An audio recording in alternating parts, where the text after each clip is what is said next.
Good morning students, I hope all of you are fine. देखो last time हम अपनी 1.5 exercise कर रहे थे, उसी को कंटिन्यू करते हैं। इसके हमने 10 तक सम कर लिए थे ना, आज 11 सम करते हैं हम।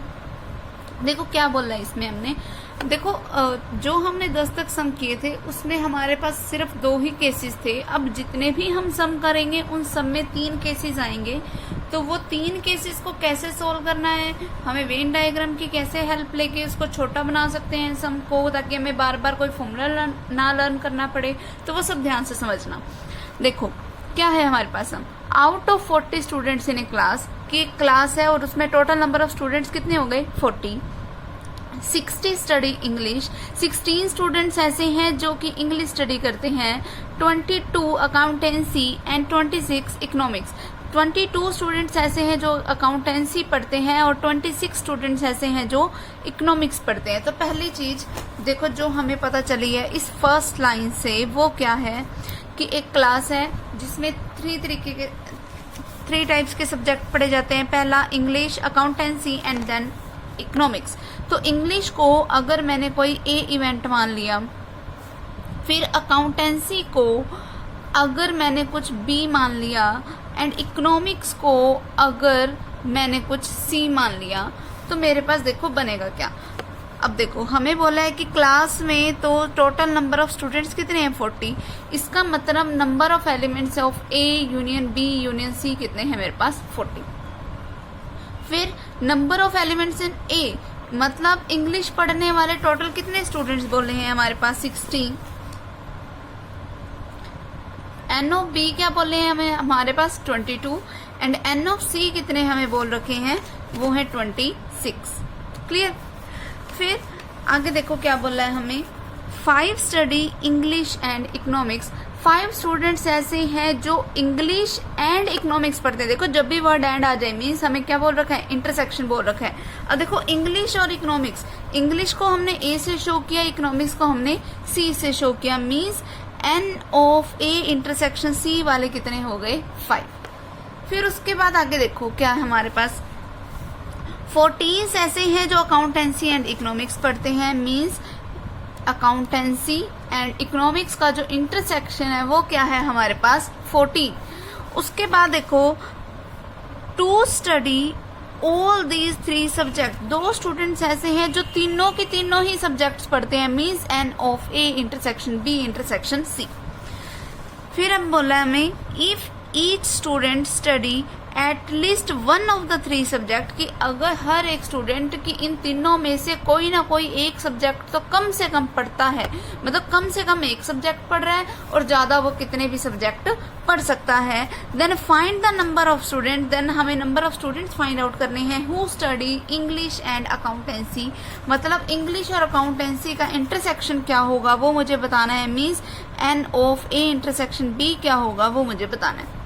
एक तो ये था, और दूसरा हमें क्या बताना है कि वो स्टूडेंट जो इंग्लिश और अकाउंटेंसी तो पढ़े बट इकोनॉमिक्स ना पढ़े, कि ऐसे स्टूडेंट्स कितने होंगे जो इंग्लिश और अकाउंटेंसी तो पढ़ लें बट इकोनॉमिक्स ना पढ़े, तो वो भी हम निकाल लेंगे। तो देखो हम इस सम को सॉल्व करेंगे कैसे, पहले वो देखो हमारे पास 3 के इंटरसेक्शन का फॉर्मूला है, that n of A union B union C equals to है n of A plus n of B plus n of C minus n of A intersection B minus n of B intersection C minus n of A intersection C and plus में n of A intersection B intersection C. ये है हमारे पास formula. अब देखो n of A union B union C की value क्या है 40, वो पुट कर दी मैंने, तो इज इक्वल्स टू में एन ऑफ ए कितना है मेरे पास 16 प्लस बी वाले कितने हैं 22, सी वाले कितने हैं 26, माइनस में ए इंटरसेक्शन बी हमें नहीं पता वो मैंने लगा दिया एज इट इज, फिर माइनस में बी इंटरसेक्शन सी वाले कितने हैं 14, माइनस में ए इंटरसेक्शन सी वाले कितने हैं 5, फिर प्लस में इनके कॉमन इंटरसेक्शन वाले कितने हैं 2, so that 40 is equals to, अब देखो 16 and 22 means 38, 38 and 26 means क्या हो जाएगा हमारे पास 64, ठीक है। 64 minus 14 means 50, 50 minus 5 means 45, 45 plus 2 means 47, minus में n of a intersection b हो गया इतना हमारे पास।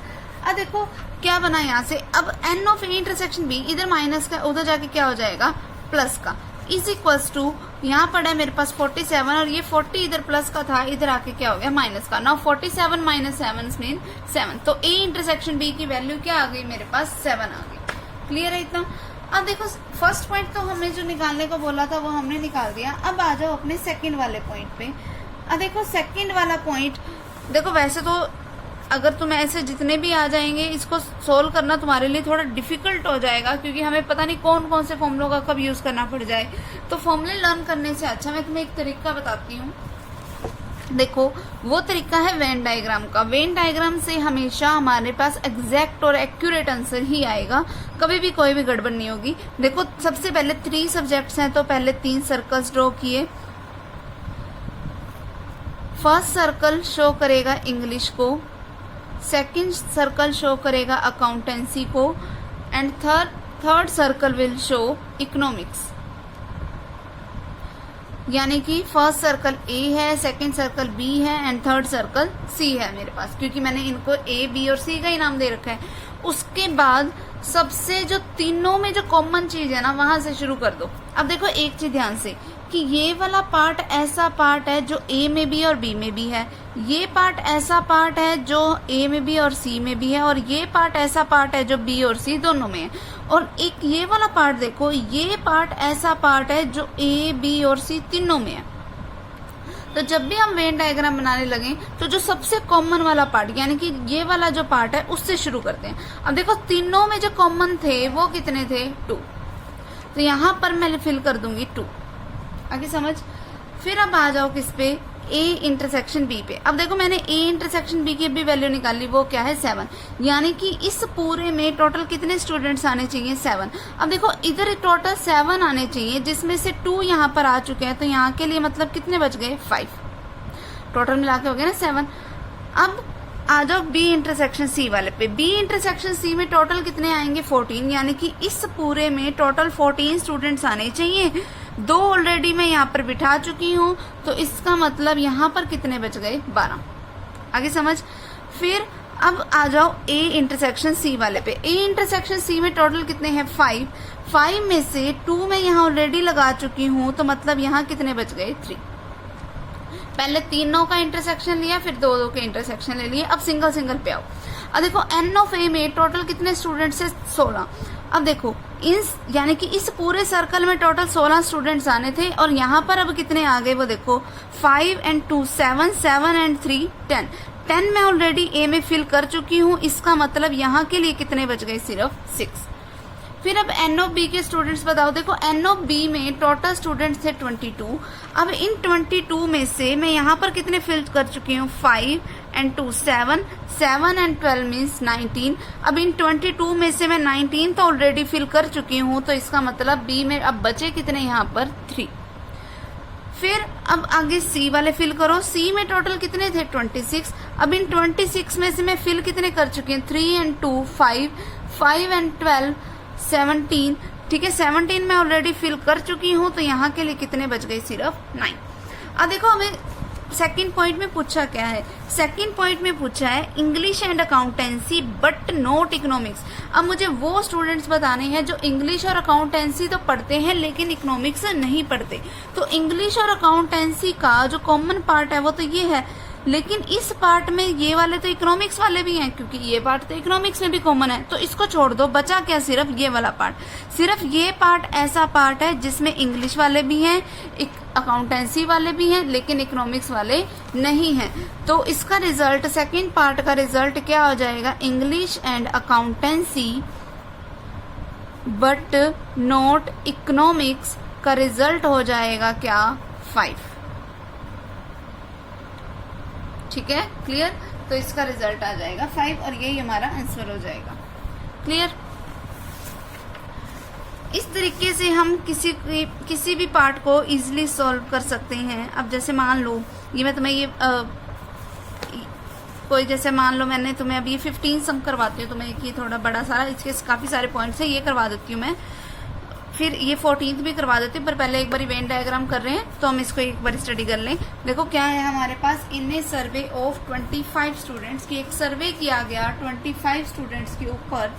कैसा है वो सर्वे, देखो it was found that 15 had taken mathematics. उस सर्वे में हमें देखने को क्या मिला कि 15 स्टूडेंट्स ऐसे हैं जिन्होंने मैथ लिया, 12 had taken physics and 11 had taken total chemistry. इसका मतलब हमारे पास 3 ही है सब्जेक्ट, एक कौन सा है, मैथ, फिजिक्स एंड केमिस्ट्री। तो मैथ को मैंने मान लिया पहले ए, फिजिक्स को मैंने मान लिया बी एंड केमिस्ट्री को मैंने मान लिया सी। पहले तो मैंने इनकी नेमिंग कर दी, ठीक है। फिर अब मैथ वाले टोटल स्टूडेंट्स हैं 15, फिर फिजिक्स वाले टोटल स्टूडेंट्स हैं 12 और केमिस्ट्री वाले टोटल हैं 11, 15, 12 एंड 11। क्लियर। उसके बाद हमें बोला क्या है, 5 had taken mathematics and chemistry. 5 students ऐसे हैं जिन्होंने मैथमेटिक्स एंड केमिस्ट्री ले रखी है, मैथमेटिक्स वाले और केमिस्ट्री वाले, यानी कि उनके कॉमन ए इंटरसेक्शन सी वाले, वो टोटल कितने हो गए 5। 9 had taken mathematics and physics. 9 students ऐसे हैं जिन्होंने मैथमेटिक्स एंड फिजिक्स ले रखी है, means n of A intersection B वाले कितने हैं मेरे पास 9। फिर उसके बाद हमें बोला 4 had taken physics and chemistry, means n of B intersection C वाले टोटल कितने हैं 4, ठीक है। फिर आगे क्या बोला, 3 had taken all of the 3 subjects. 3 ऐसे हैं जिन्होंने ये तीनों ही सब्जेक्ट्स ले रखे हैं, मतलब इनका कॉमन है वो। अब देखो ये सर्वे टोटल कितने पे किया गया था, 25 स्टूडेंट्स पे। इसका मतलब मेरे पास जो टोटल जो क्लास है उसमें अपने पास स्टूडेंट्स कितने हैं 25, ठीक है। अब एक चीज ध्यान दो कि अब क्लास में टोटल 5 स्टूडेंट्स हैं, अब उन्होंने कौन से सब्जेक्ट ले रखे हैं नहीं ले रखे। देखो अपा ने पिछला जो सम किया था उसमें उन्होंने बोला था कि if each student studies exactly one of the 3 subject, कि हर एक स्टूडेंट कम से कम एक सब्जेक्ट तो पढ़ेगा ही।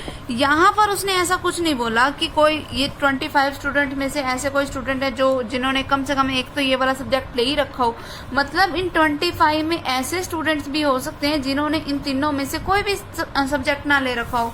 मतलब यहाँ पर ये जो मेरे पास 25 दे रखा है ना, वो यूनिवर्सल सेट का दे रखा है, कोई A union B union C का नहीं दे रखा, ठीक है। यूनिवर्सल सेट में तो हर टाइप के आ सकते हैं, तो ये वो दे रखा है मेरे पास 25, ठीक है। अब आप वेन डायग्राम बनाते हैं।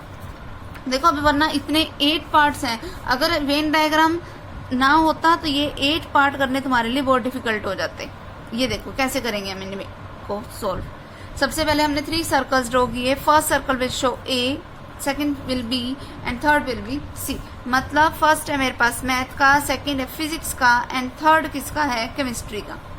अब देखो अकॉर्डिंग टू क्वेश्चन हम चलते हैं। मैंने तुम्हें अभी पिछले सम में भी बताया था कि जब भी हम वेन डायग्राम बनाते हैं तो स्टार्टिंग हमने उनके सबसे कॉमन पार्ट से करनी है। सबसे कॉमन वाला पार्ट क्या है, ये वाला। अब इस पार्ट में टोटल कितने स्टूडेंट्स हैं 3, तो इस पार्ट में फिल कर दो 3 स्टूडेंट्स, कर दिया हमने फिल।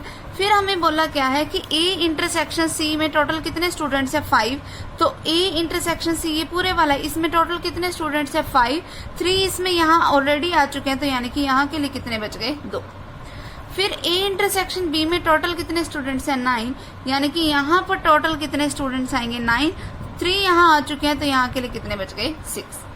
फिर बी इंटरसेक्शन सी में टोटल कितने स्टूडेंट्स हैं 4, तो बी इंटरसेक्शन सी टोटल ये वाला है, इसमें टोटल कितने आने हैं 4 आने, 3 यहाँ ऑलरेडी फिल कर चुकी हूँ मैं, तो यहाँ के लिए कितने बच गया 1। फिर अब इन वालों पे आओ, यहाँ पर कितने आएंगे देखो, and number of elements in A कितने हैं 15। अब 15 में से मैं कितने कवर कर चुकी हूँ 6, 3 एंड 2 मीन्स टोटल 11 में ऑलरेडी कवर कर चुकी हूँ, तो यहाँ के लिए कितने बच गए ओनली 4। यहाँ पर कितने आएंगे वो देखो, टोटल एन ऑफ बी में थे 12, अब इन 12 में से 6, 3 एंड 1 यानी कि मैं 10 ऑलरेडी फिल कर चुकी हूँ, तो यहाँ के लिए कितने बच गए 2। फिर एन ऑफ सी में टोटल कितने हैं 11, अब इन 11 में से 2, 3 एंड 1 टोटल मैं 6 फिल कर चुकी हूँ, 6 फिल कर दिए, तो यहाँ पर कितने बच गए 5। हो गया, अपना वेन डायग्राम बन गया। अब अपने सारे आंसर इसी में छुपे हैं, देखो कैसे निकालते हैं इनको। ओनली केमिस्ट्री फर्स्ट है, ओनली केमिस्ट्री वाले, मतलब ऐसे स्टूडेंट्स जो सिर्फ और सिर्फ केमिस्ट्री पढ़ेंगे, सिर्फ और सिर्फ केमिस्ट्री, मतलब बाकी और कोई सब्जेक्ट नहीं पढ़ना, तो मतलब सिर्फ यही वाला पार्ट है केमिस्ट्री वाला, क्योंकि इस वाले पार्ट में तो फिर मैथ भी आ जाता है, इस वाले पार्ट में फिर फिजिक्स भी आ जाता है, ठीक है। तो हमने सिर्फ लेने कौन से, सिर्फ और सिर्फ केमिस्ट्री पढ़ने वाले, तो सिर्फ केमिस्ट्री पढ़ने वाले कितने हैं, 5। फिर सेकंड पॉइंट उसने बोला ओनली मैथ, ओनली मैथमेटिक्स वाले कितने हैं, वो देखो सिर्फ मैथ पढ़ना है, मतलब फिजिक्स केमिस्ट्री कुछ नहीं पढ़ना, तो क्या आ गए वो 4। यहाँ पर इसके लिए लाइन लिख देना अकॉर्डिंग टू वेन डायग्राम, बस और कुछ भी लिखने की जरूरत नहीं है, और पूरा 5 नंबर का सम सिर्फ इतने से में हो जाएगा, ठीक है। Third point is only physics वाले, ओनली फिजिक्स वाला भी देखो अब ओनली फिजिक्स वाले यानी कि सिर्फ ये वाले हैं, वो कितने हो गए, 2। Fourth part is physics and chemistry but not math, ऐसे कितने हैं वो देखो। फिजिक्स और केमिस्ट्री पढ़ने वाले, देखो फिजिक्स और केमिस्ट्री पढ़ने वाले तो ये सारे हैं, लेकिन इसमें ये बीच में मैथ वाले भी आ गए, क्योंकि ये वाला जो पार्ट है वो मैथ वाले सर्कल में भी तो जा रहा है। तो हमें सिर्फ लेने कौन से हैं, जो सिर्फ फिजिक्स और केमिस्ट्री पढ़े, तो यानी कि सिर्फ ये वाला पार्ट आएगा, तो वो कितने हैं, 1। क्लियर। फिर फिफ्थ पॉइंट देखो क्या बोला हमें, math and physics but not chemistry वाले, सिर्फ मैथ और फिजिक्स तो पढ़े, मैथ और फिजिक्स वाले ये सारे हो गए, ठीक है, लेकिन इसमें ये केमिस्ट्री वाले भी आ गए, तो हमें सिर्फ चाहिए कौन से, मैथ और फिजिक्स वाले, केमिस्ट्री वाले नहीं चाहिए, तो वो कितने हैं, 6, तो इसका 6 रिजल्ट आ जाएगा। फिर 6 पॉइंट देखो हमारे पास क्या है, 6 पॉइंट है only one of the subject, कि जो सिर्फ एक ही सब्जेक्ट पढ़े, सिर्फ एक सब्जेक्ट पढ़ने वाले तो यही वाले स्टूडेंट्स हैं, यानी कि total only one of subject, कि जितने सब्जेक्ट दिए हुए हैं सिर्फ एक सब्जेक्ट पढ़ने वाले कौन से हैं, ये 4 ऐसे थे जिन्होंने सिर्फ मैथ पढ़ा, ये 2 ऐसे हैं जिन्होंने सिर्फ फिजिक्स पढ़ी, ये 5 ऐसे हैं जिन्होंने सिर्फ केमिस्ट्री पढ़ी, तो सिर्फ एक सब्जेक्ट पढ़ने वाले टोटल स्टूडेंट्स कितने हो गए, 11, तो इसका रिजल्ट क्या हो जाएगा, 11। फिर 7th पॉइंट देखो at least one of the 3 subject, अब देखो वर्ड आया है at least one of the 3, at least का मतलब क्या हुआ कि कम से कम एक पढ़े और ज्यादा चाहे जितने मर्जी पढ़ सकते हैं, तो ज्यादा जितने मर्जी पढ़ सकते हैं तो कम से कम एक पढ़ने चाहिए, तो सारों को ही ऐड कर दो, 4 को, 6 को, 2 को, फिर ये वाले 2 को, फिर ये वाले 3 को, फिर इस 1 को, और फिर इस 5 को, तो कम से कम एक सब्जेक्ट पढ़ने वाले ये सारे ही हो जाएंगे। तो क्या हो गया, ये इनका टोटल करो, 6 and 4 10, 10 and 2 12, 12 and 2 14, 14 and 3 17, 17 and 1 18, and 18 and 5 means 23, तो कम से कम एक सब्जेक्ट पढ़ने वाले कितने हो गए, 23। क्लियर। उसके बाद हमें बोला none of the 3 subject, third last point is 8th point is none of the 3, कि तीनों में से जो कोई भी सब्जेक्ट नहीं पढ़े।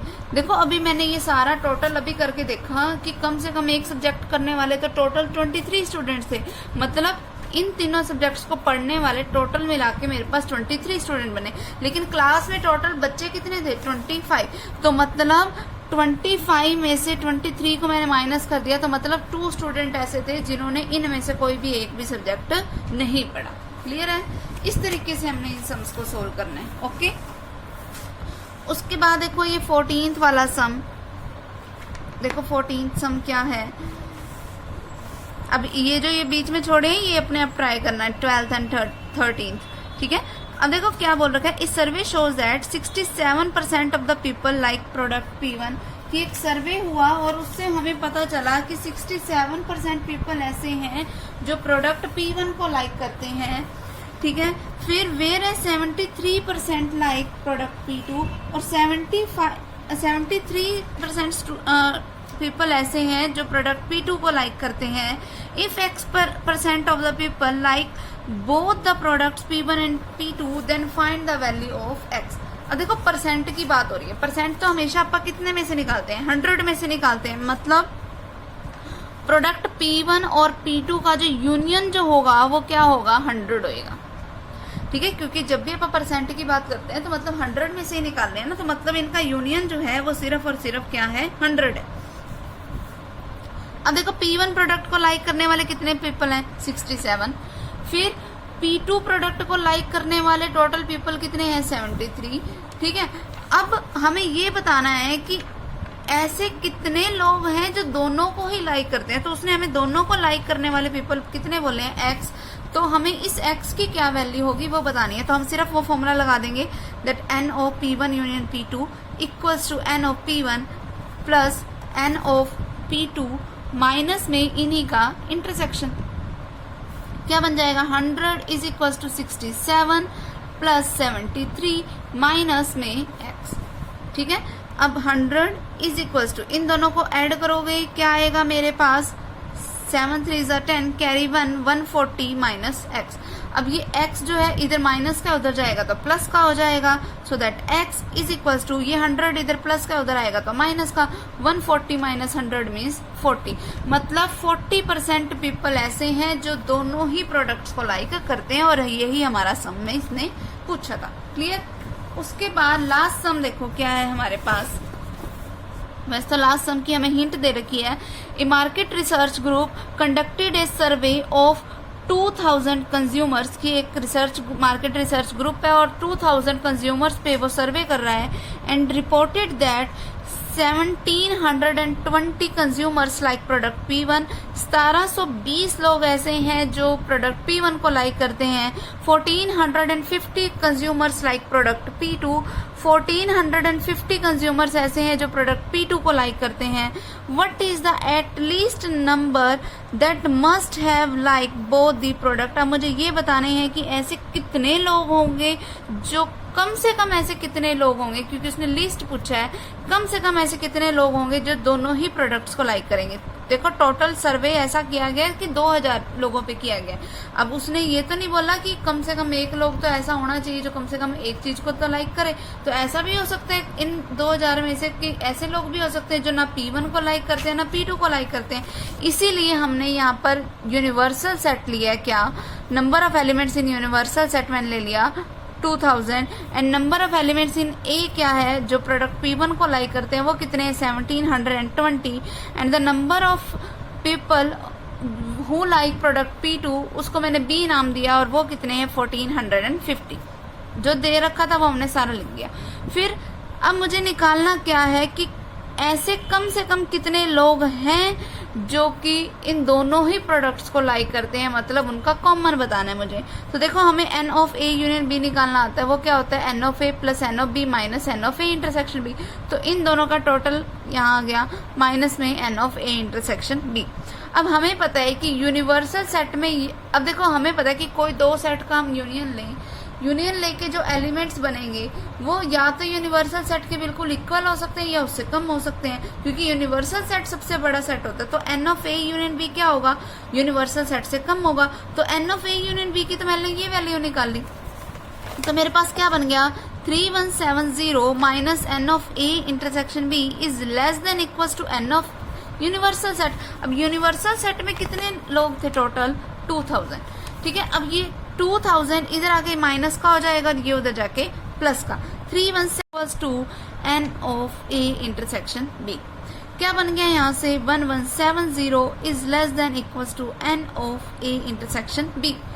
ठीक है, इसका मतलब कम से कम इतने तो लोग होने ही चाहिए जो दोनों प्रोडक्ट्स को लाइक करते हैं, और ज्यादा चाहे जितने मर्जी हो। ठीक है, तो ये इसका रिजल्ट बन जाएगा। ठीक है, तो ये वाला फर्स्ट चैप्टर हमारे पास कंप्लीट हो गया। अब नेक्स्ट टाइम हम अपना नेक्स्ट चैप्टर स्टार्ट करेंगे। क्लियर है।